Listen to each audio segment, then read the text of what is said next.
Welcome to this journey through one of the most disturbing cases recorded in the history of the Missouri Ozarks. Before we begin, I invite you to leave in the comments where you are watching from and the exact time you're listening to this narration. We are interested in knowing to what places and at what times of day or night these documented accounts reach. In the autumn of 1892, the remote settlement of Black Hollow in the Missouri Ozarks became the center of events that would challenge the understanding of even the most seasoned investigators of the time. Nestled deep within the rugged terrain of Teeny County, this isolated community of no more than 40 souls lived according to rhythms established generations before the Civil War had ever touched their mountains. The hollow itself stretched for nearly 3 miles between steep limestone bluffs, accessible only by a narrow trail that wound through dense oak and hickory forests. Most residents had never ventured beyond the nearest trading post in Forsyth, some 25 miles to the northeast, through treacherous mountain paths that claimed lives every winter. The geography of Black Hollow created a natural fortress of solitude. Bull Creek meandered through the valley floor, fed by dozens of springs that emerged from the limestone bedrock. The water was so pure that travelers would detour miles from established routes just to fill their containers from these mountain sources. Yet this same isolation that provided life-sustaining water also created conditions where families could disappear without notice, where secrets could fester for generations, and where the line between civilization and wilderness became increasingly blurred. Archaeological evidence suggested that various Native American groups had occupied the hollow for centuries before European settlement. Creek and Cherokee hunting parties had used the extensive cave systems as seasonal shelters, leaving behind pictographs and artifacts that early settlers found both fascinating and disturbing. These ancient markings depicted scenes that seemed to document rituals and practices that bore no resemblance to the religious traditions familiar to Christian settlers. More troubling were the symbols that appeared to show human figures undergoing transformations, their bodies elongated and distorted in ways that suggested either artistic symbolism or documentation of actual witnessed events. At the heart of this community stood the Grimm family homestead, a weathered log structure built by Heinrich Grimm in 1847 when he first claimed the land under provisions of the Federal Homestead Acts. Heinrich had arrived in the Ozarks as part of a wave of German immigration that brought skilled craftsmen and farmers to the frontier territories. He possessed knowledge of traditional European folk medicine and agricultural techniques that served him well in the challenging mountain environment. The original cabin he constructed demonstrated sophisticated understanding of local building materials and climate conditions, incorporating features that would not become common in regional architecture for another generation. By 1892, the property had passed to his son Jacob Grimm, a man of 43 years, who lived there with his wife Martha and their 4 children, Samuel, aged 19, Rebecca, 17, young Hinrich, 12, and little Mary, just 8 years old. Jacob had inherited not only his father's land, but also his extensive knowledge of traditional medicine and his collection of books and manuscripts that dealt with subjects rarely discussed openly in frontier communities. The Grimm family library was unusual for such a remote location. Jacob possessed volumes on botany, anatomy, and natural philosophy that would have been considered advanced, even in established Eastern cities. More intriguing were the handwritten journals and notebooks that had been passed down through generations of the family documents that contained detailed observations of local plant life, cave systems, and geological formations. These manuscripts revealed a level of systematic investigation and documentation that suggested the Grimms viewed their mountain home as more than simply a place to farm and raise livestock. Martha Grimm, born Martha Schneider, had grown up in a similar German immigrant family in the neighboring county. Her education was extensive for a frontier woman, including literacy in both German and English, basic mathematics, and comprehensive knowledge of herbal medicine and food preservation. She had married Jakob in 1870, and neighbors described the early years of their marriage as remarkably harmonious. Martha was known for her intelligence, her skill in treating injuries and illnesses, and her ability to predict weather patterns with uncanny accuracy. The four Grimm children had been raised with an unusual combination of practical frontier skills and scholarly pursuits. Samuel, the eldest, demonstrated remarkable ability in tracking and hunting, but he also showed interest in his father's books and manuscripts. He had learned to read and write in both German and English, and he possessed knowledge of local geography that surpassed that of much older residents.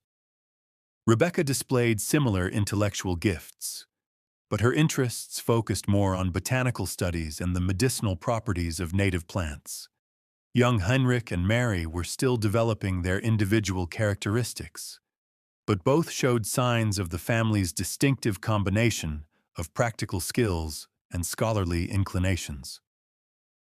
Heinrich demonstrated unusual sensitivity to changes in weather and animal behavior, while Mary showed remarkable ability to locate water sources and navigate through dense forest without becoming lost.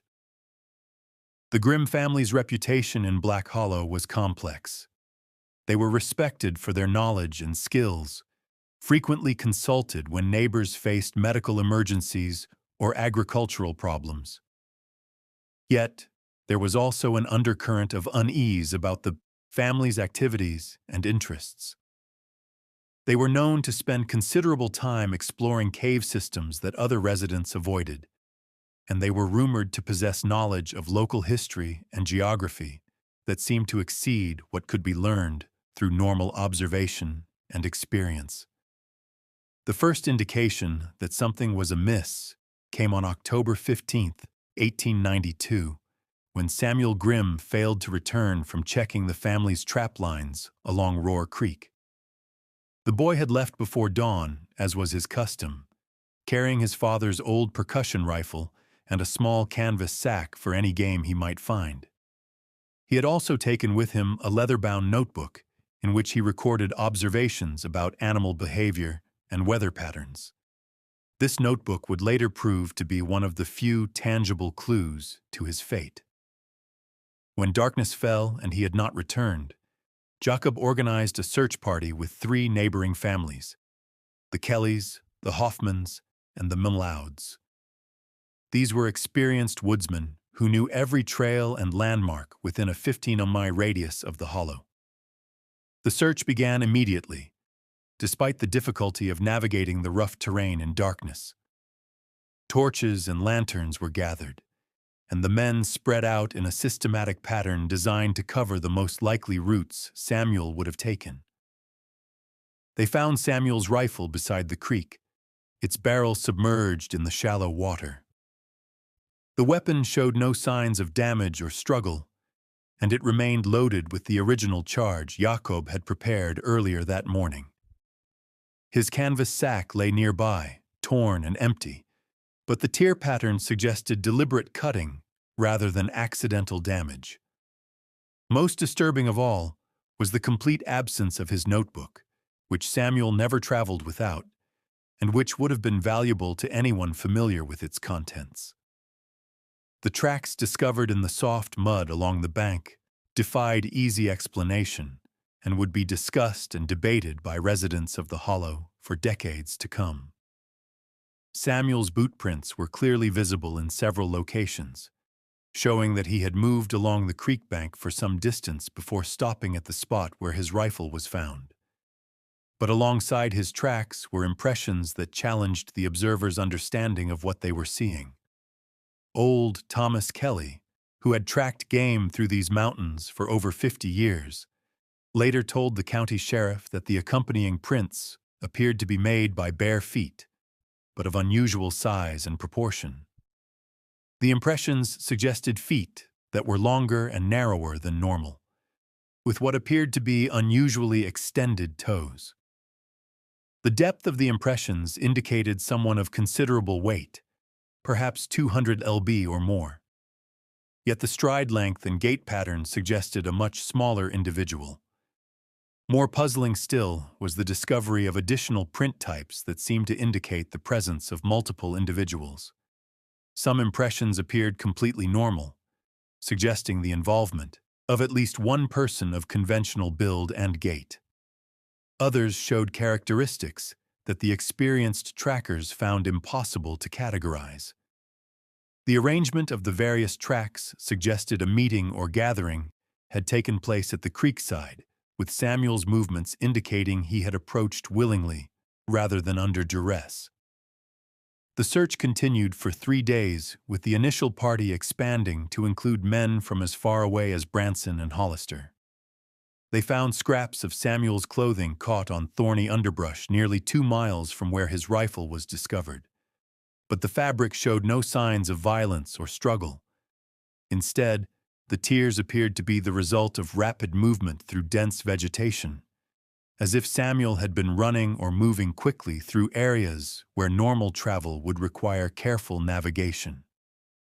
The trail of fabric scraps led toward the most remote and difficult terrain in the region. Areas where even experienced hunters rarely ventured due to the dangerous combination of steep cliffs, unstable rock formations, and cave systems that could easily trap the unwary. The final piece of Samuel's clothing was found at the base of a sheer rock face that rose nearly 100 ft above Roar Creek, in a location that seemed impossible to reach without specialized climbing equipment. During this period of intensive searching, the behavior of the Grimm family members drew considerable attention from their neighbors and the volunteers who had come to help. While such situations typically brought out strong emotional reactions from family members, the Grimms displayed responses that struck many observers as unusual and troubling. Martha Grimm exhibited behavior that ranged from unnaturally calm to almost detached from the crisis at hand. While other mothers in similar circumstances might have been consumed with grief, anxiety, or frantic activity, she maintained her daily routines with mechanical precision. She continued to prepare meals for the search parties, tend to household tasks, and care for her remaining children as if nothing extraordinary was happening. When directly questioned about Samuel's disappearance, she spoke of him as if he were merely delayed rather than missing, expressing confidence that he would return when his current activities were completed. More disturbing to the search volunteers were Martha's references to knowledge about Samuel's whereabouts that she claimed to have received through dreams and visions. She spoke of communication with her son that occurred during sleep, describing conversations in which he assured her of his safety and explained that he was engaged in important work that prevented his immediate return. These claims were initially dismissed as the wishful thinking of a worried mother, but Martha's detailed descriptions of locations and activities proved remarkably accurate in several instances. When Sheriff Henry Coulson arrived from the county seat in Forsyth, he found a situation that challenged his experience with frontier crises and family emergencies.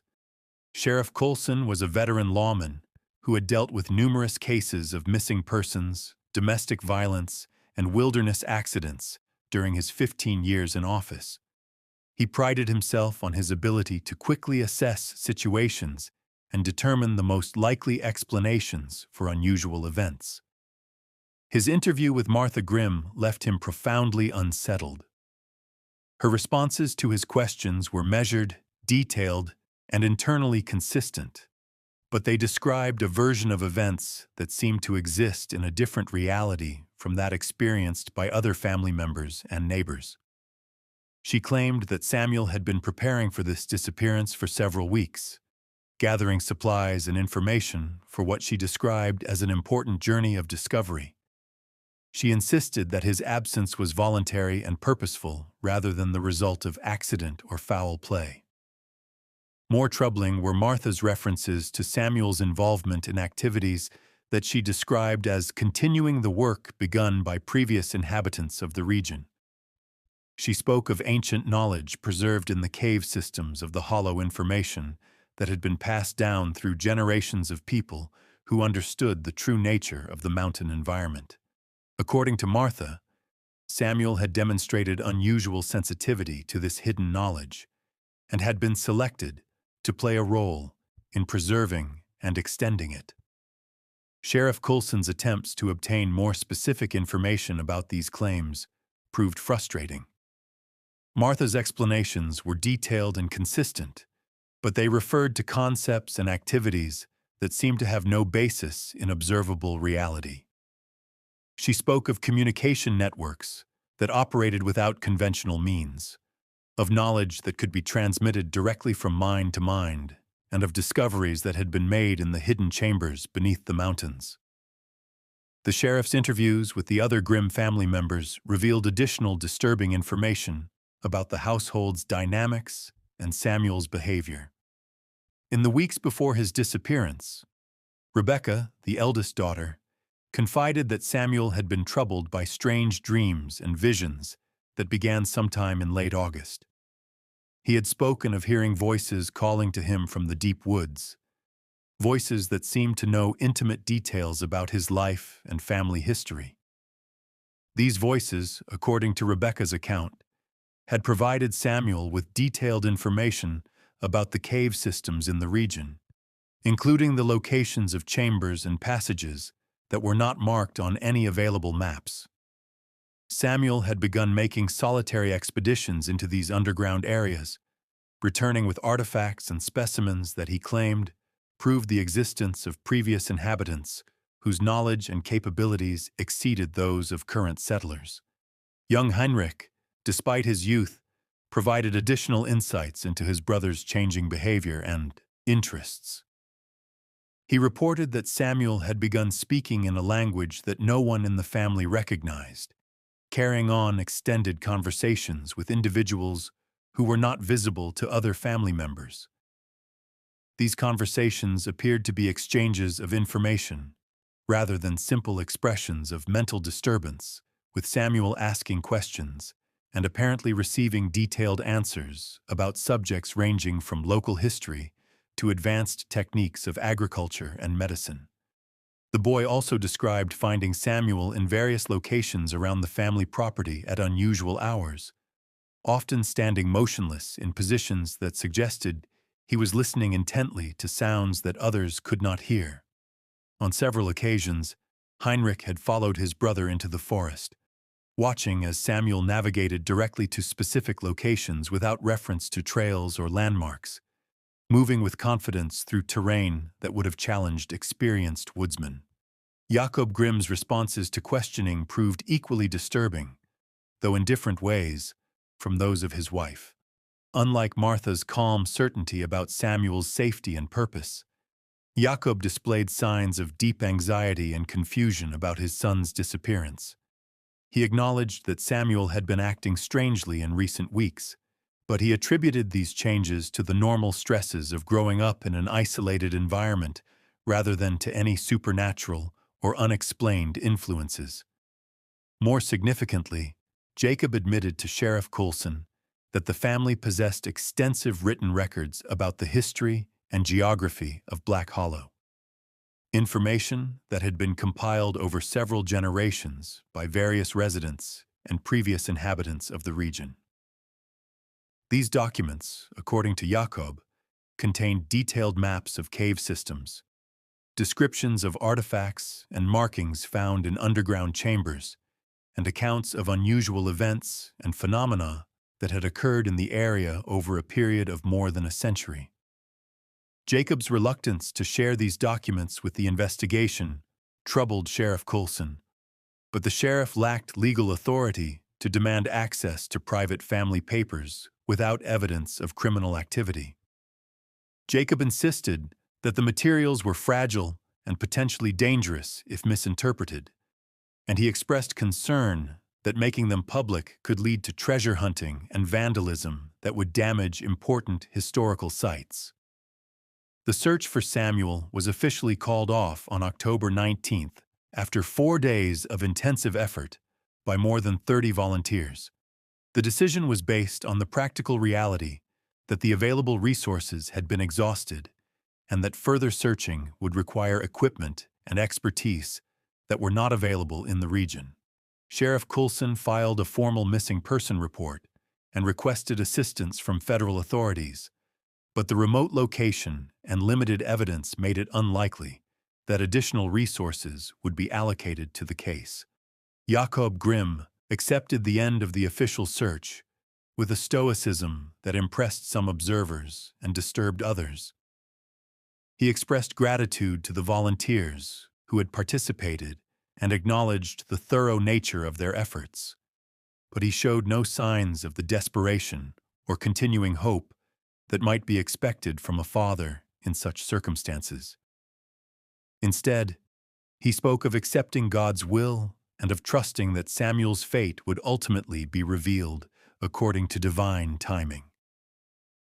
As autumn deepened into winter, the Grimm household settled into routines that reflected the absence of their eldest son, but also suggested a level of preparation and acceptance that seemed inconsistent with the unexpected nature of his disappearance. Samuel's responsibilities were redistributed among the remaining family members with an efficiency that suggested prior planning, and the family's daily activities continued with minimal disruption. Martha Grimm's behavior during this period became the subject of considerable discussion among the residents of Black Hollow. She began taking long walks alone into the same areas where Samuel had disappeared, often remaining away from the cabin for hours at a time. When questioned about these excursions, she explained that she found peace and clarity in the forest environment, and that her walks helped her maintain spiritual connection with her missing son. These solitary journeys took Martha into terrain that even experienced hunters approached with caution. She demonstrated familiarity with cave entrances and underground passages that were not marked on available maps, and she showed knowledge of local geography that exceeded what could have been gained through casual exploration. Neighbors who encountered her during these walks reported that she moved through the difficult terrain with confidence and purpose, following routes that seemed to have been carefully planned in advance. More troubling were reports that Martha had been observed in locations, and at times that seemed impossible given the distances involved and the challenging nature of the terrain. Multiple witnesses claimed to have seen her simultaneously in different parts of the hollow, leading to speculation about whether she was receiving assistance from unknown accomplices, or whether the observers had been mistaken in their identification. Rebecca Grimm, now the eldest child remaining at home, assumed many of her mother's domestic responsibilities with a maturity that seemed to exceed her 17 years. Neighbors noted that she had developed a serious, almost haunted expression that replaced her former youthful enthusiasm and curiosity about the world beyond Black Hollow. She rarely spoke unless directly addressed, and she began avoiding social gatherings and community activities that had previously brought her enjoyment. The girl's transformation was particularly evident in her relationship with the natural environment around the family homestead. Previously, Rebecca had enjoyed exploring the woods and fields near the cabin, collecting specimens for botanical studies, and helping with outdoor work. After Samuel's disappearance, however, she seemed to develop an aversion to venturing far from the immediate vicinity of the house, and she showed signs of anxiety when required to travel even short distances into the forest. Young Heinrich and Mary displayed their own troubling adaptations to the changed circumstances of their family life.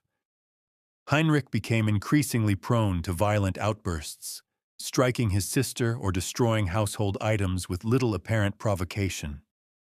These episodes were followed by periods of complete withdrawal, during which he would remain silent and unresponsive for hours at a time. The boy also began showing signs of the unusual sensitivity to environmental conditions that had characterized Samuel's behavior, predicting weather changes and animal behavior with accuracy that exceeded normal childhood intuition. Mary, the youngest at 8 years old, underwent perhaps the most dramatic transformation of any family member. Previously known as a chatty and curious child who delighted in asking questions and exploring her surroundings, she became silent and withdrawn, often found staring out the cabin windows toward the treine for extended periods. When she did speak, her comments often referred to conversations she claimed to have with Samuel, describing detailed exchanges that suggested ongoing contact with her missing brother. Winter in the Ozarks during 1892–93 proved particularly harsh with heavy snows that began in late November and continued intermittently through March. The isolation that was already a defining characteristic of Black Hollow became complete as the mountain passes became impassable and communication with the outside world was reduced to occasional visits by the most determined travelers. Families were forced to rely entirely on their stored provisions, preserved foods, and whatever hunting and trapping could be accomplished, despite the severe weather conditions. It was during this period of enforced isolation that the most disturbing events began to unfold within the Grimm household. The first indication of serious problems came in late December, just days before Christmas, when Heinrich burst into the cabin of their nearest neighbors, the Kellys, in a state of complete hysteria. The boy was barely clothed despite the bitter cold, his feet bloody from running barefoot through snow that was more than a foot deep in most areas. Heinrich's account of conditions at his family's cabin was fragmented and difficult to follow, but certain details were consistent and deeply troubling. He claimed that his mother had been undergoing some kind of transformation that made her increasingly unrecognizable as the person he had known throughout his childhood. According to the boy, Martha spent most of her time in activities that he could not understand or explain. Speaking in languages that none of the family members recognized and performing tasks that seemed to serve no practical purpose. More distressing were Heinrich's descriptions of his father's response to these changes. Jakob had apparently become so disturbed by his wife's behavior that he had taken to sleeping in the root cellar beneath the cabin, emerging only when absolutely necessary for essential tasks such as caring for the livestock or gathering firewood. The boy described his father as existing in a state of constant fear. Convinced that the woman living in their cabin was no longer his wife, but some kind of imposter or possessed individual, Thomas Kelly and his adult son, William, immediately accompanied Heinrich back to the Grimm homestead, despite the dangerous conditions and their own concerns about what they might encounter there. The journey through the deep snow required more than an hour, and they arrived at the cabin as darkness was beginning to fall. The scene they encountered there would be remembered and discussed by both men for the remainder of their lives. The exterior of the cabin appeared entirely normal, with smoke rising peacefully from the chimney and no obvious signs of disturbance or violence. However, the interior of the building told a dramatically different story that challenged the visitors' understanding of what they were witnessing. The main living area had been completely rearranged with furniture moved into positions that served no apparent practical purpose. Items that had previously been stored in logical locations were now distributed throughout the room according to patterns that seemed to follow some kind of organizational system that the visitors could not comprehend. More disturbing were the various objects and materials that had been added to the room since the Kellys' last visit to the household. Glass containers filled with plant materials and unidentifiable liquids were arranged on every available surface, each carefully labeled with symbols that bore no resemblance to any writing system familiar to the visitors.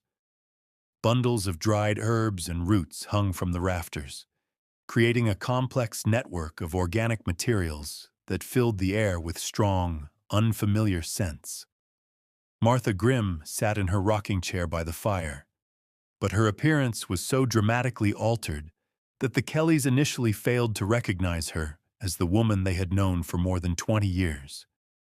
She had lost a considerable amount of weight, her clothes hanging loosely on a frame that seemed to have physically diminished in size. Her hair, once a rich brown and carefully maintained, had grown wild and unkempt, starry with premature gray that made her appear decades older than her actual age. Most disturbing were the changes in her eyes and facial expression. Martha's gaze had taken on an intensity that made direct eye contact extremely uncomfortable, and her facial features seemed somehow sharpened and more angular than before.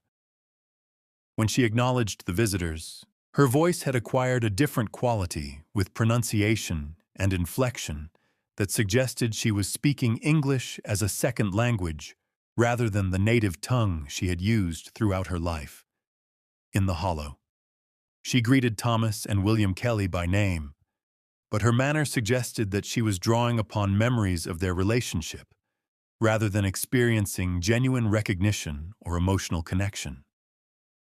When asked about her family's circumstances and Hinrich's distressed condition, she provided answers that were factually accurate, but delivered with a detachment that seemed inconsistent with normal parental concern. More troubling still were her references to Samuel's continuing presence in the household. Martha spoke of her missing son as if he were physically present, describing recent conversations and shared activities as if his disappearance had never occurred.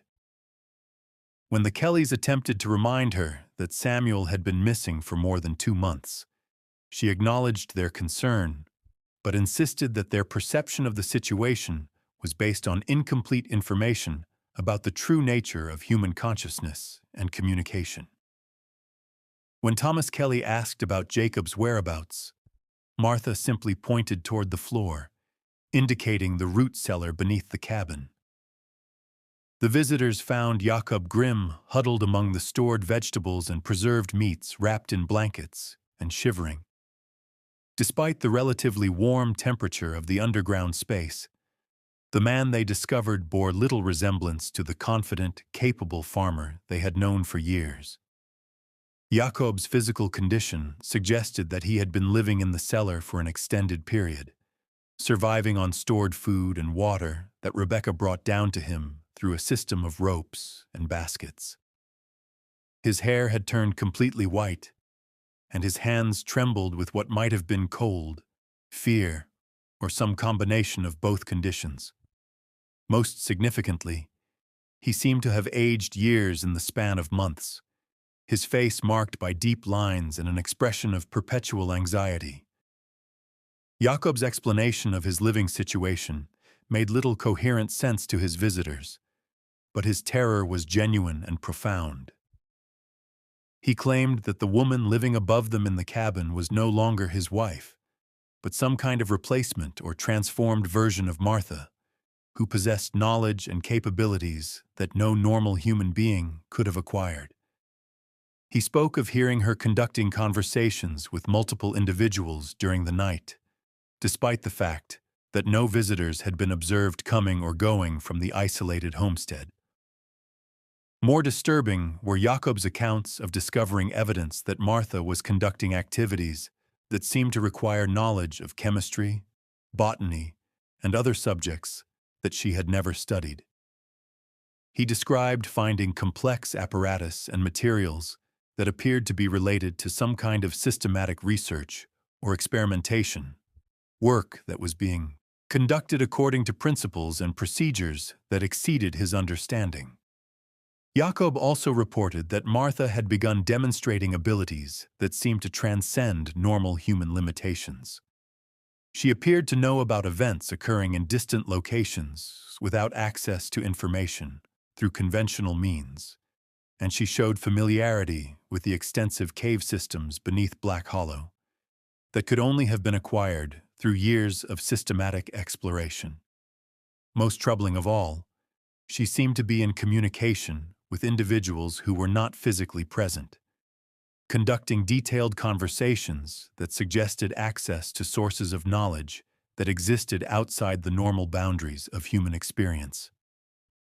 The Kellys attempted to persuade both Jacob and Martha to accept assistance from the community, but neither seemed capable of acknowledging that their situation was abnormal or problematic. Jacob insisted that he was safer in the root cellar, and that any attempt to interfere with Martha's activities would result in consequences that he could not adequately describe.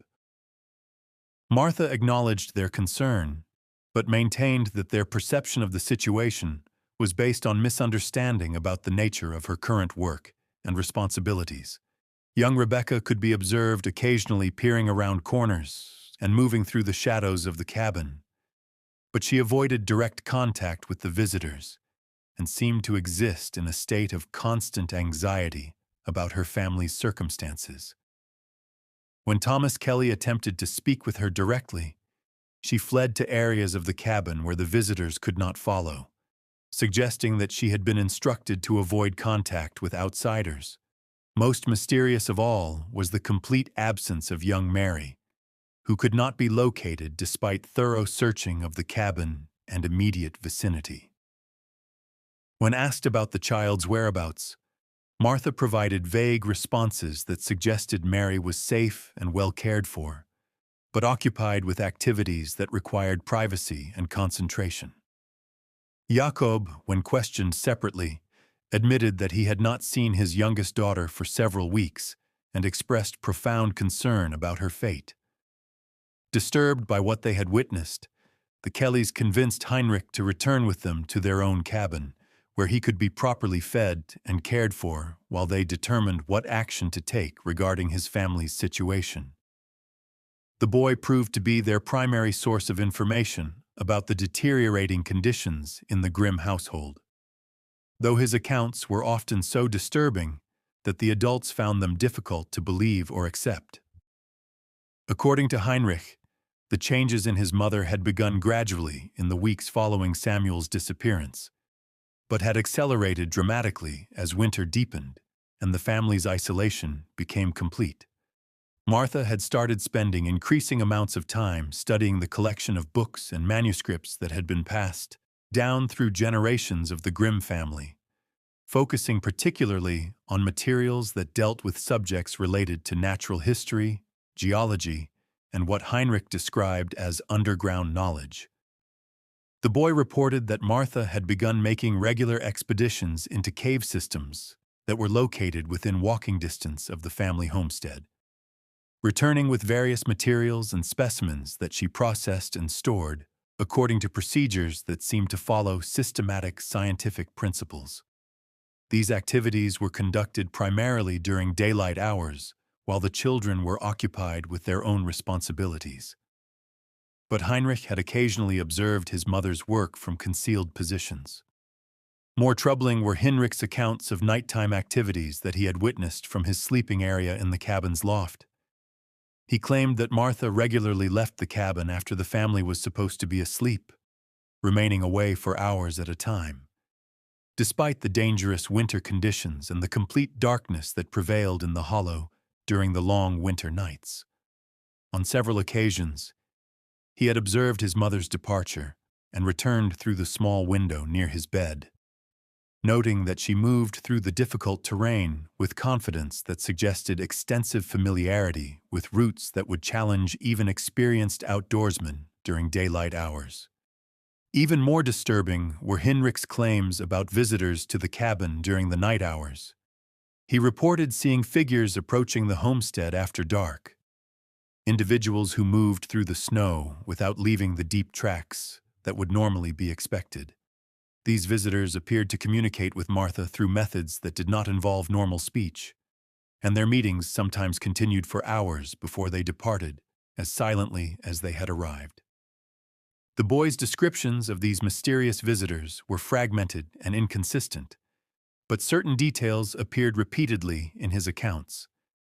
He described individuals who seemed to be unusually tall and thin, who moved with a gliding motion that did not appear entirely natural, and who wore clothing that provided no apparent protection against the severe winter weather, yet seemed unaffected by the cold conditions. Most significantly, Heinrich claimed that these visitors brought with them various items that Martha incorporated into her ongoing activities and experiments.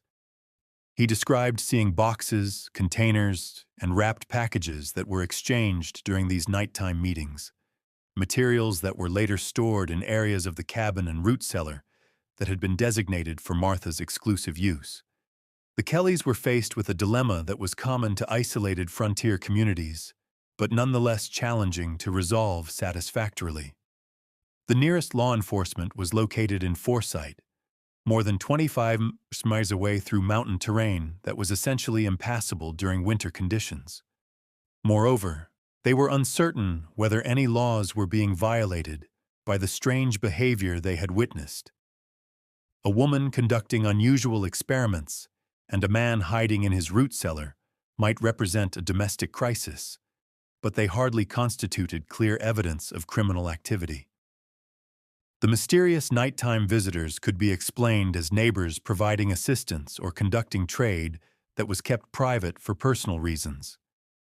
Even the dramatic changes in Martha's appearance and behavior might be attributed to the stress of losing a child and the hardships of frontier life during a particularly severe winter.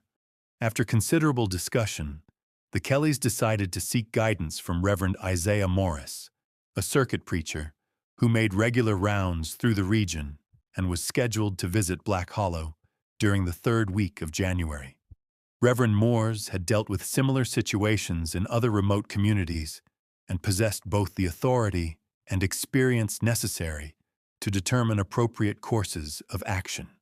In the meantime, they agreed to provide care for Heinrich and to monitor the situation at the Grimm homestead as closely as possible given the weather conditions and the family's apparent desire for privacy. They also sent word to other families in the hollow, requesting that they remain alert for any signs of additional problems or emergency situations that might require community response. The weeks that followed proved to be among the most difficult and disturbing in the memory of Black Hollow's longtime residents. The severe weather continued, making travel and communication extremely hazardous. But reports began to circulate about unusual activities and phenomena that seemed to center around the general area of the Grimm property. Several neighbors reported seeing lights moving through the forest during the nighttime hours, illumination that appeared too bright and too consistent to be explained by torches or lanterns. These lights seemed to follow regular patterns, moving along routes that connected various cave entrances and other significant geographical features in the region. The lights were observed on multiple nights by different families, suggesting systematic activity rather than random or accidental phenomena. More disturbing were reports of sounds echoing through the hollow during the early morning hours, particularly in the time just before dawn. These sounds were described as resembling human voices, but speaking in languages that none of the listeners could identify. The voices seemed to carry clearly through the winter air despite apparent distances that should have made such communication impossible, and they sometimes continued for hours at a time. Thomas Kelly, who possessed the most extensive knowledge of local wildlife and natural phenomena, investigated these reports as thoroughly as conditions permitted.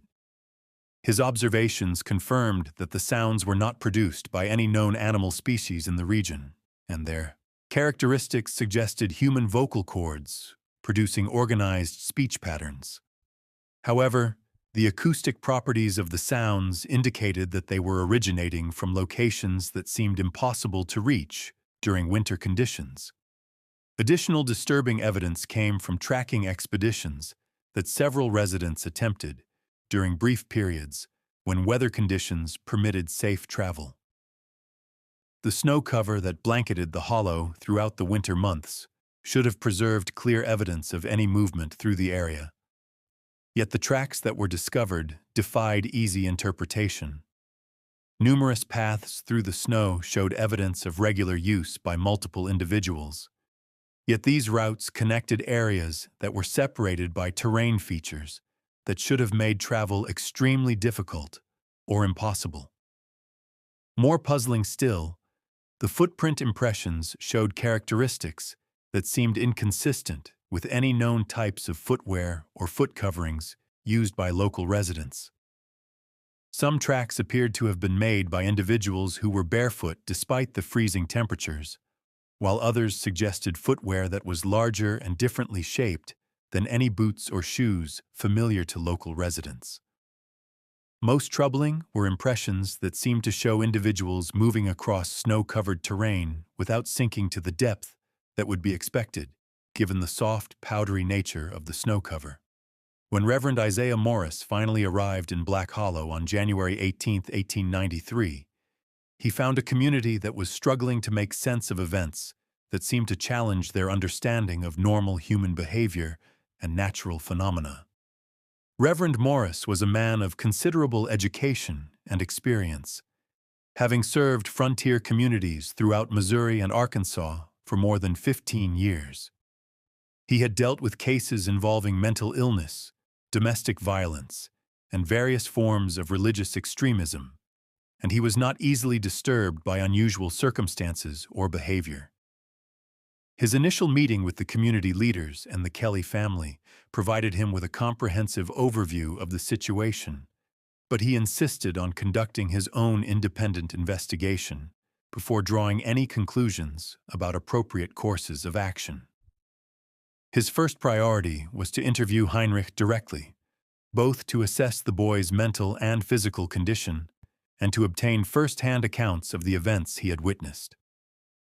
Heinrich's testimony to Reverend Morris was detailed, consistent, and deeply disturbing. The boy described a systematic transformation of his family that had begun shortly after Samuel's disappearance and had accelerated throughout the winter months. According to his account, this transformation involved not only changes in behavior and appearance, but also the acquisition of knowledge and capabilities that seemed to exceed normal human limitations. The Reverend was particularly troubled by Heinrich's descriptions of his mother's activities and the apparent sources of the information and material she was using in her work. The boy claimed that Martha had gained access to written records and documents that contained detailed information about the history and geography of Black Hollow. Materials that seemed to have been created by previous inhabitants of the region whose identity and fate remained unknown. These documents, according to Heinrich, included maps of cave systems that extended far beyond what had been explored by current residents, along with detailed descriptions of chambers and passages that contained artifacts and markings left by earlier occupants. More significantly, the materials apparently provided instructions for various procedures and experiments that Martha was attempting to implement using local plants and minerals. Heinrich also described his mother's apparent ability to communicate with individuals who were not physically present, conducting extended conversations that seemed to involve the exchange of complex information about subjects ranging from local history to advanced techniques of medicine and chemistry. These communications appeared to occur both during Martha's solitary expeditions into the cave systems and during the nighttime meetings with mysterious visitors that the boy had observed from his concealed vantage point in the cabin's loft. Reverend Morse's second priority was to attempt direct communication with the Grimm family members, particularly Martha and Jacob. This proved to be more challenging than he had anticipated, as neither individual seemed willing or able to engage in conventional social interaction. Martha acknowledged his presence and his role as a religious authority, but her responses to his questions and counseling attempts suggested that she viewed their conversation from a perspective that differed fundamentally from normal human relationships and concerns. Most troubling to the Reverend was Martha's apparent knowledge of events and information that she could not possibly have obtained through conventional means. During their conversation, she accurately described recent occurrences in communities throughout the region, including births, deaths, marriages, and other significant events in places she had never visited and with people she had never met. More disturbing still were her references to historical events and geographical features that were not recorded in any available documents or maps. Martha spoke with authority about the activities of Native American groups who had inhabited the region centuries before European settlement, describing their customs, beliefs, and fate with specificity that suggested access to first-hand accounts or written records that had never been made public. She also demonstrated detailed knowledge of the extensive cave systems that honeycombed the limestone bedrock beneath Black Hollow, describing chambers and passages that were not marked on any available maps and providing accurate directions to locations that would have required years of systematic exploration to discover. When Reverend Morse asked how she had acquired this information, Martha's explanations referred to sources of knowledge that operated outside the normal boundaries of human communication and learning. Jakob Grimm's interview with the Reverend proved equally disturbing, though for different reasons. The man who had once been known as a capable farmer and respected member of the community had been reduced to a state of constant terror and confusion. He spoke of his wife as if she were a stranger who had somehow replaced the woman he had married, describing changes in her personality, knowledge, and capabilities that exceeded what could be explained through normal processes of human development or adaptation. Most significantly, Jakob claimed that Martha now possessed access to information and abilities that no individual could have acquired through conventional study or experience. He described witnessing her perform procedures and experiments that required knowledge of chemistry, botany, and medicine that she had never formally studied. Yet her work demonstrated understanding that would have been impressive even in someone with advanced academic training. Jakob also reported that Martha seemed to be in regular communication with individuals who were not physically present, conducting detailed conversations that involved the exchange of complex technical information about subjects he could not understand.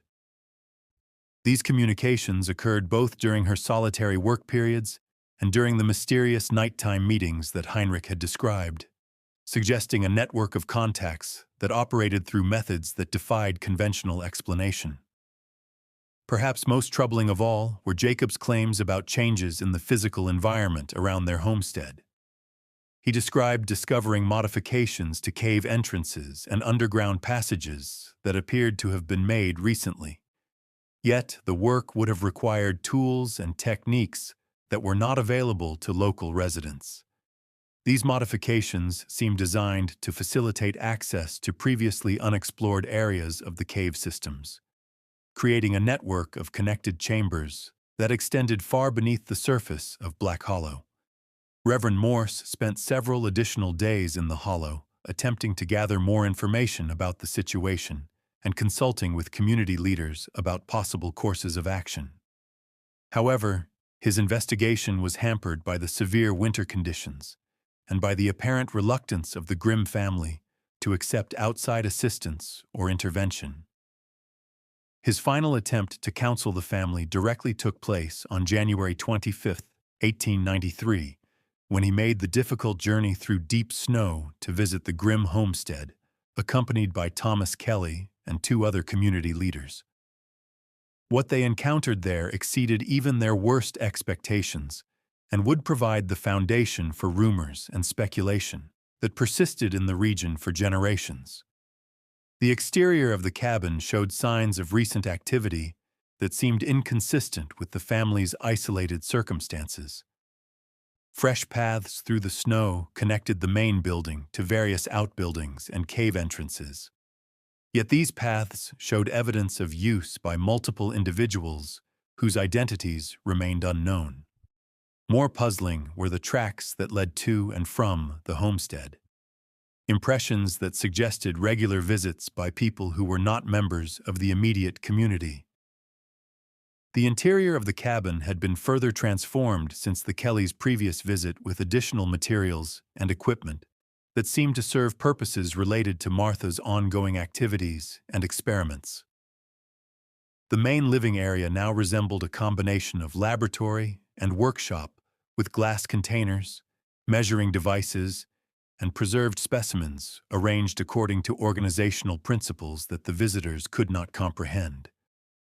Martha's appearance had continued to deteriorate, her physical condition suggesting malnutrition or illness, despite the apparent abundance of preserved food and other supplies in the household. Her behavior during the visit was polite but distant, as if she were receiving strangers rather than neighbors and religious authorities who had known her for years.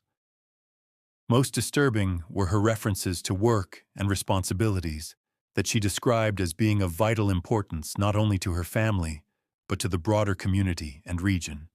The visitors were unable to locate Jacob during this visit, though Martha assured them that he was safe and well cared for.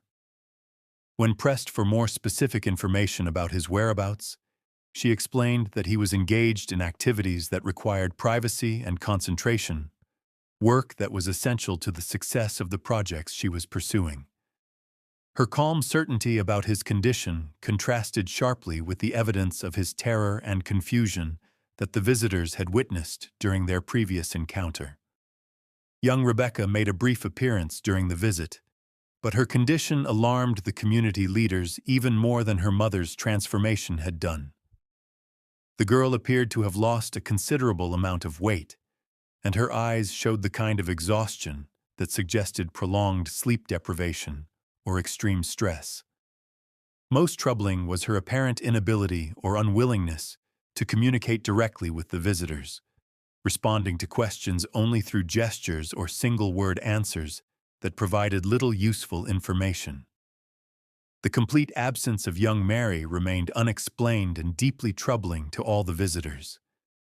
Martha's assurances that the child was safe and well cared for were contradicted by the obvious distress of the other family members and by the increasingly disturbing evidence of activities that seemed to involve risks that no responsible parent would expose a young child to. Reverend Morse left Black Hollow on January 27, 1893, with serious concerns about the welfare of the Grimm family and the safety of the broader community.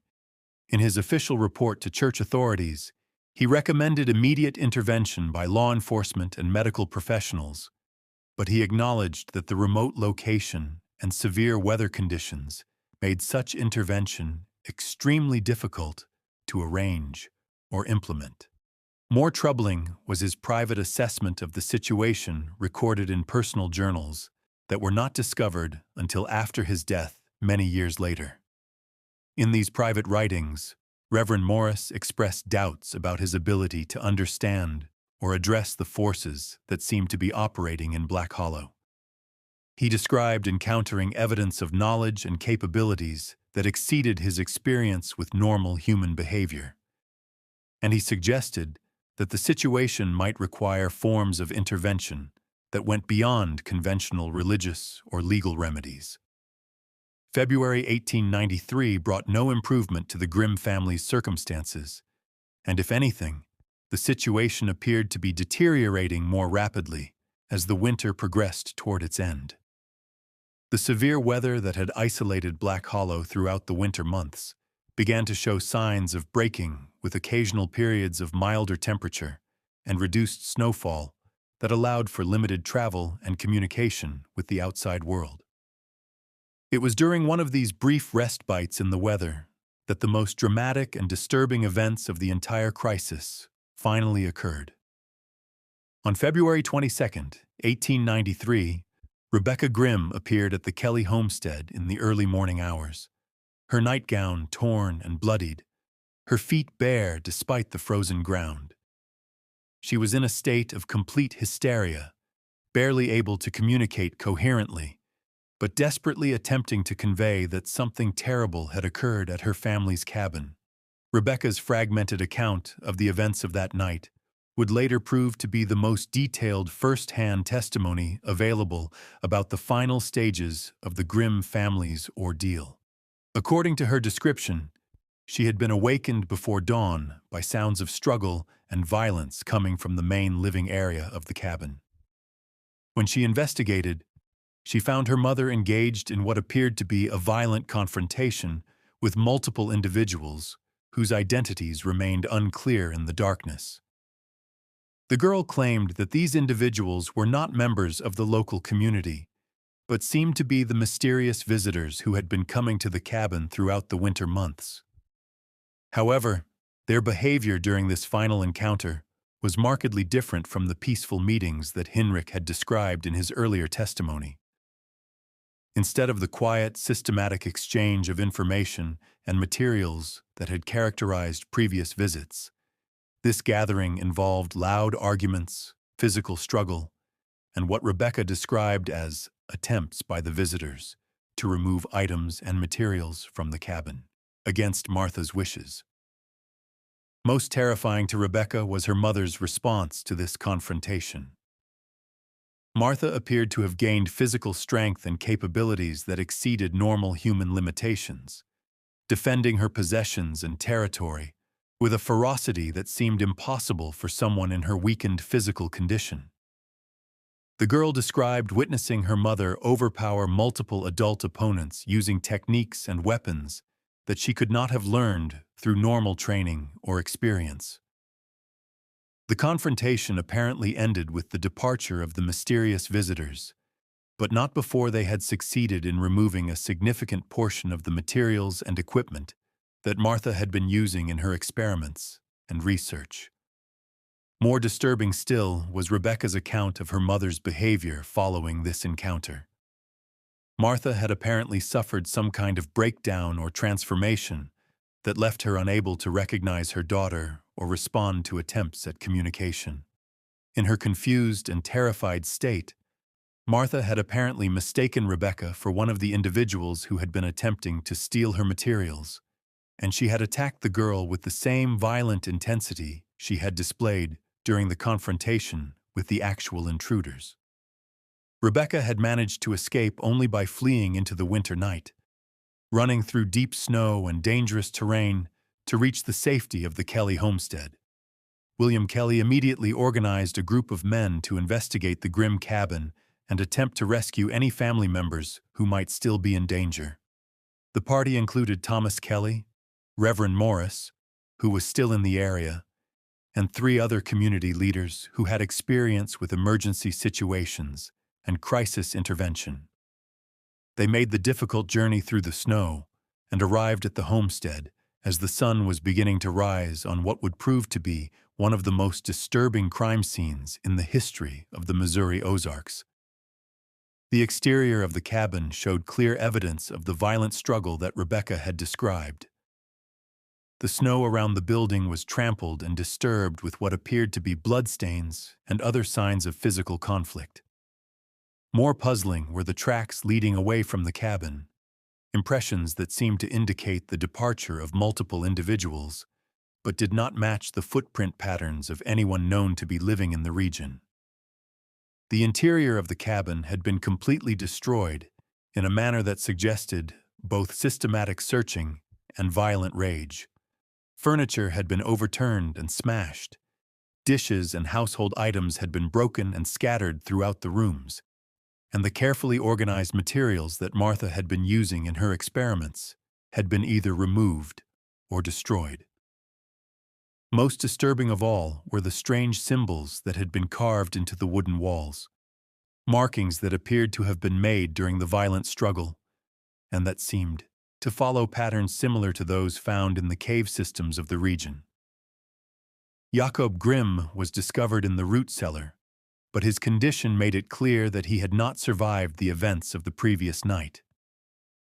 The nature of his injuries was such that Dr. Samuel Morrison, the physician who was summoned from Forsyth to examine the scene, declined to provide specific details in his official report. He noted only that the death appeared to be the result of extreme violence, and that the injuries were inconsistent with any form of accident or self-inflicted wound. More troubling still was the complete absence of both Martha and young Mary. Despite thorough searching of the cabin and the immediate surrounding area, no trace of either individual could be found. The tracks leading away from the homestead were followed as far as conditions permitted, but they vanished at the rocky outcropping where Samuel's trail had ended months earlier, suggesting some connection between the current disappearances and the original mystery that had begun the family's ordeal. The official investigation that followed was conducted by Sheriff Henry Coulson, assisted by deputies from the state capitol and a team of investigators who specialized in violent crimes and missing persons cases. However, the remote location, the severe weather conditions, and the unusual nature of the evidence made their work extremely difficult and ultimately inconclusive. The investigators were able to confirm that Jacob Grimm had been murdered and that Martha and Mary Grimm were missing under circumstances that suggested either voluntary departure or abduction. However, the physical evidence at the scene raised more questions than it answered, and the testimony of the surviving witnesses was so unusual that it challenged the investigators' ability to develop coherent theories about what had actually occurred. Most puzzling was the apparent sophistication of the activities that had been taking place in the cabin prior to the final violent confrontation. The laboratory equipment and research materials that had been partially destroyed or removed suggested systematic scientific work that would have required education and resources that Martha Grimm could not possibly have possessed. The carved symbols found throughout the cabin matched markings discovered in various cave systems throughout the region, indicating connections to a broader network of activities and individuals whose identity remained unknown. Chemical analysis of residues found in the destroyed laboratory equipment, or it revealed compounds and substances that were not native to the Missouri region and that could not have been easily obtained through normal commercial channels. Some of the materials appeared to be derived from plants that grew only in distant geographical areas, while others showed characteristics that suggested synthetic production using techniques that were extremely advanced for the time period. Perhaps most disturbing of all was the discovery of human remains in various stages of preservation, materials that appeared to have been used in Martha's experimental work, but whose origin could not be determined through available investigative techniques. The condition and treatment of these remains suggested knowledge of anatomy and chemistry that would have been remarkable even among trained medical professionals of the era. The investigation officially concluded in April 1893 with Jacob Grimm's death, classified as murder by unknown perpetrators, and Martha and Mary Grimm listed as missing persons. Warrants were issued for Martha's arrest in connection with her husband's death, but the lack of clear evidence about her whereabouts or the circumstances of her disappearance made any meaningful pursuit impossible. Rebecca Grimm was placed in the care of distant relatives in Springfield, Missouri, where she remained for the rest of her short life. Those who knew her during her final years described a young woman who had been permanently marked by her experiences in Black Hollow. She rarely spoke about her family or the events she had witnessed, and when she did discuss her past, her accounts were often fragmented and contradictory. Medical professionals who examined Rebecca noted signs of severe psychological trauma that seemed to go beyond what would normally be expected, even from someone who had experienced the violent death of a family member. She displayed symptoms that suggested exposure to experiences that had challenged her fundamental understanding of reality, and she never fully recovered the ability to form normal social relationships or function independently in conventional society. Rebecca's death in 1901 at the age of 25 was officially attributed to consumption, but physicians who treated her during her final illness noted unusual characteristics in her condition that they found difficult to explain through conventional medical knowledge. She had apparently maintained correspondence with unknown individuals throughout her years in Springfield, receiving letters and packages that she never discussed with her caretakers or relatives. More intriguingly, Rebecca had apparently continued to demonstrate some of the unusual abilities that had characterized other members of her family. She showed remarkable knowledge of events occurring in distant locations, and she possessed understanding of natural phenomena and scientific principles that exceeded what could have been learned through normal education or experience. After Rebecca's death, her personal possessions were examined by relatives who hoped to gain insights into her experiences and perhaps locate other surviving family members. Among her belongings were found journals, letters, and various artifacts that provided the most detailed account available of the Grimm family's activities and the forces that had ultimately destroyed them. These documents revealed that the family's involvement with the mysterious knowledge and capabilities that had led to their downfall had begun much earlier than previously suspected. According to Rebecca's private writings, the Grimms had been part of a network of individuals and families throughout the Ozark region who had been working to preserve and extend ancient forms of knowledge that they believed had been possessed by previous inhabitants of the area. This network apparently operated through a combination of written communication and direct meetings that were carefully concealed from the broader community.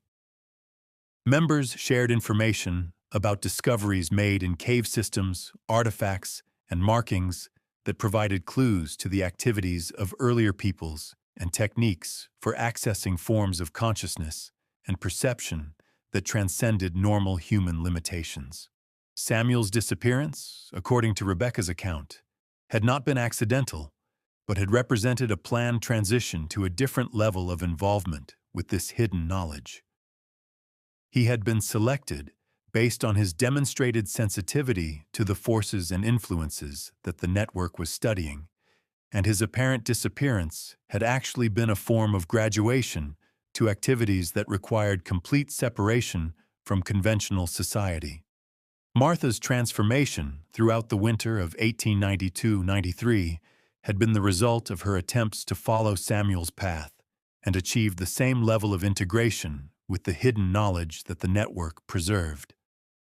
However, her efforts had been opposed by factions within the network who believed that she was moving too quickly and taking risks that threatened the security of their broader activities.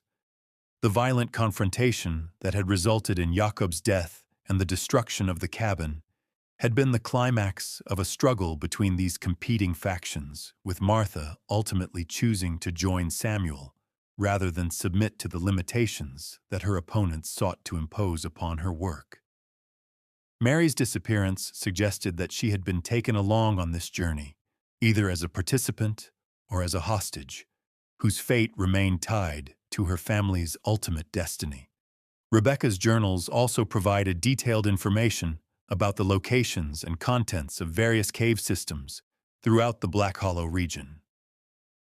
Information that had been gathered over several generations by network members who had systematically explored and documented the underground chambers and passages. These caves apparently contained extensive collections of artifacts, written records, and preserved materials that documented the activities of peoples whose civilization had achieved levels of knowledge and capability that exceeded those of contemporary American society. Most significantly, Rebecca's writings suggested that the network's activities were continuing despite the tragic fate of her family, with other individuals and groups carrying on the work of exploration, documentation, and practical application of the hidden knowledge. She provided names, locations, and coded communication methods that indicated an organization of considerable scope and sophistication, one that had managed to operate for decades without detection by authorities or outsiders. The discovery of Rebecca's documents prompted a new investigation by Dr. Edmund Hartwell, the professor of anthropology from Washington University, who had been studying folklore and legends of the Ozark region. Dr. Hartwell recognized that the materials provided unprecedented insights into forms of knowledge and social organization that had previously been dismissed as superstition or imagination. His investigation, conducted between 1901 and 1905, involved systematic exploration of the cave systems identified in Rebecca's journals, along with attempts to locate and interview other members of the network she had described. This work was extremely dangerous due to the remote locations involved and the apparent hostility of network members toward outside interference. But Dr. Hartwell's findings revolutionized understanding of the cultural and historical significance of the Ozark region. The cave systems explored by Dr. Artwell's team contained evidence of continuous human habitation and activities spanning several centuries, including extensive modifications to natural chambers and passages that demonstrated sophisticated engineering and construction techniques. More remarkable were the collections of written materials, scientific instruments, and preserved specimens that had been maintained in these underground locations, representing a level of systematic research and documentation that rivaled the work of major academic institutions. Chemical analysis of materials found in the caves revealed compounds and substances that were not native to North America and that could not be easily explained through known trade relationships or communication networks. Some materials appeared to have been synthesized using techniques that were extremely advanced for the historical periods in which they had apparently been created, suggesting access to scientific knowledge that exceeded what was generally available to American society during the 19th century.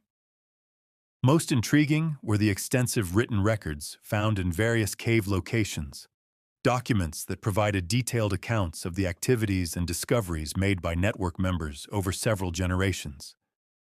These records described systematic study of natural phenomena, development of techniques for enhancing human consciousness and perception, and practical applications of knowledge that seemed to derive from sources outside conventional European or American intellectual traditions. The written materials also documented communication and cooperation between network groups in different geographical regions, indicating an organization that extended far beyond the Missouri Ozarks and that had maintained coordination despite the isolation and independence of its constituent communities. References were found to similar groups operating in remote areas of Arkansas, Tennessee, Kentucky, and other states, suggesting a network of remarkable scope and persistence. Dr. Artwell's team also discovered evidence that the network had maintained detailed records of contacts with peoples whose cultural and technological development exceeded that of mainstream American society. These contacts appeared to have provided access to knowledge and techniques that formed the foundation for much of the network's activities, though the identity and location of these advanced peoples remained unclear from available documentation. Perhaps most significantly, the cave explorations revealed ongoing evidence of current activity, suggesting that the network had survived the various crises and disruptions that had affected individual families and communities like the Grimms. Fresh modifications to cave systems, recently deposited materials and supplies, and maintenance of equipment and facilities indicated that the work was continuing despite the losses and setbacks that had occurred. Dr. Artwell attempted to make contact with current network members, but these efforts were unsuccessful and may have resulted in increased security measures that made further investigation more difficult. His final report, completed in 1905, documented the remarkable scope and sophistication of the organization he had discovered, but acknowledged that many questions about its current activities and ultimate objectives remained unanswered. The report was initially classified by university authorities due to concerns about public reaction and potential safety issues related to the remote cave systems. However, copies were provided to federal agencies and academic institutions that specialized in anthropological and archaeological research, leading to additional investigations that continued sporadically throughout the early decades of the 20th century. These subsequent investigations confirmed and extended Dr. Artwell's findings, revealing that the network had indeed survived and continued to operate despite increased attention from outside authorities. Evidence was found of systematic expansion into new geographical areas, development of more sophisticated communication and coordination methods, and continued advancement in the practical application of the knowledge and techniques that form the foundation of their activities. More troubling to investigators were indications that network members had begun to achieve levels of capability and integration with their hidden knowledge that exceeded what previous generations had accomplished. Reports began to circulate of individuals who demonstrated abilities that seemed to transcend normal human limitations, including enhanced sensory perception, resistance to environmental extremes, and forms of communication that operated without conventional technological assistance. By the 1920s, federal authorities had become sufficiently concerned about the network's activities to initiate systematic surveillance and investigation efforts. However, these official programs proved largely unsuccessful due to the network's sophisticated security measures and the extreme difficulty of operating in the remote areas where their activities were concentrated. The few investigators who managed to penetrate network security and observe their activities directly returned with accounts that were so unusual that they were often dismissed as exaggeration or imagination. These reports described underground facilities that demonstrated technological capabilities far in advance of what was generally available. Individuals who appeared to have undergone physical and mental modifications that enhanced their abilities beyond normal human ranges, and evidence of communication with groups or entities whose nature and location remained completely unknown. During the 1930s and 1940s, the network's activities appeared to decline or become even more carefully concealed, possibly in response to increased government attention and the disruptions caused by economic depression and World War. However, occasional reports continued to surface of unusual phenomena and unexplained events in remote areas of the Ozarks and other regions where network activity had previously been documented. The development of more advanced investigative techniques during the post-war period led to renewed official interest in the network and its activities. However, attempts to locate and study the cave systems and facilities that had been documented in earlier investigations often found that these sites had been abandoned, concealed, or deliberately destroyed to prevent outside access. In 1965, Dr. Patricia Wells of the University of Missouri undertook the most comprehensive investigation of the network's history and current status that had been attempted since Dr. Hartwell's work 60 years earlier. Her research benefited from access to previously classified government documents and advanced archaeological techniques that provided new insights into the scope and significance of the organization's activities. Dr. Bordar Wells' investigation confirmed that the network had indeed survived the various disruptions and challenges of the 20th century. Though its current form and activities appeared to differ significantly from what had been documented in earlier periods, evidence suggested that the organization had adapted to changing conditions by becoming more decentralized and technologically sophisticated, using methods that made detection and investigation by outside authorities increasingly difficult. More significantly, Dr. Wells discovered indications that the network's long-term objectives involved preparation for changes in human society and environmental conditions that they believed were inevitable and necessary. References were found to plans and preparations that seemed designed to preserve and protect certain forms of knowledge and capability during periods of social and technological disruption that the network anticipated in the future. The implications of these discoveries were so significant that Dr. Wells's final report was immediately classified by federal authorities and has never been released for public review.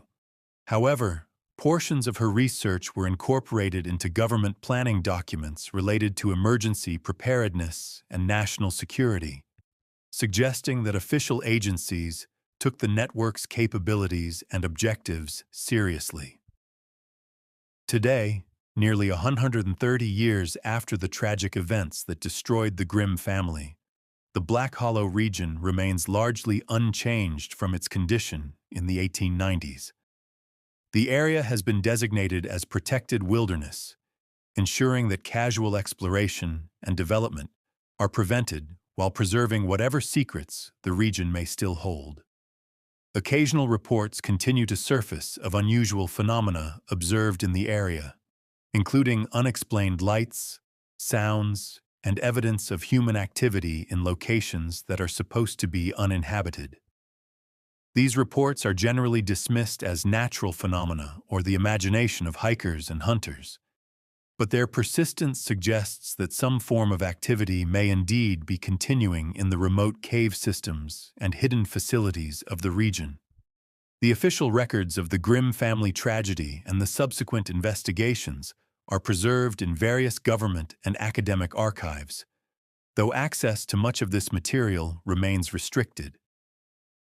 The story has largely faded from public memory, remembered primarily by local historians and researchers who specialize in the folklore and legends of the Ozark region.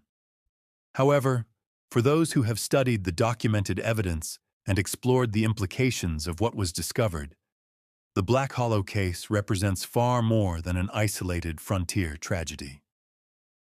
The systematic nature of the activities documented over more than a century, the sophistication of the knowledge and techniques involved, and the apparent continuation of the work despite various disruptions and challenges suggest an organization of remarkable persistence and capability.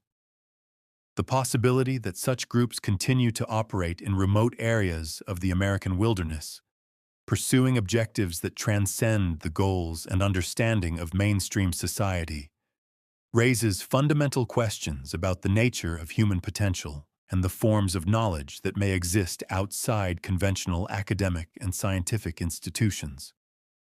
Whether the network's activities represent a beneficial preservation of ancient wisdom, a dangerous pursuit of power that threatens social stability, or something else entirely, remains unclear from available evidence. What is certain is that the story of Martha Grimm and her family's tragic fate provides a glimpse into forms of human achievement and organization that continue to operate beyond the boundaries of official knowledge and public awareness. The mountains and forests of Missouri continue to guard their secrets, but the documented evidence suggests that those secrets involve capabilities and knowledge that may prove to be of crucial importance to humanity's future development. The Black Hollow case serves as a reminder that even in our modern age of global communication and scientific advancement, there remain aspects of human experience and potential that we are only beginning to understand. Perhaps someday, when society has developed the wisdom and capability to safely approach these hidden forms of knowledge, the sealed caves and secret facilities of the Ozark Mountains will be opened and their contents fully examined. Until then, they remain, as Martha Grimm left them more than a century ago, repositories of human achievement that exceeded the understanding of their time and continue to wait for future generations with the courage and vision to unlock their secrets. The hollow remains silent now, its mysteries preserved beneath layers of stone and government classification.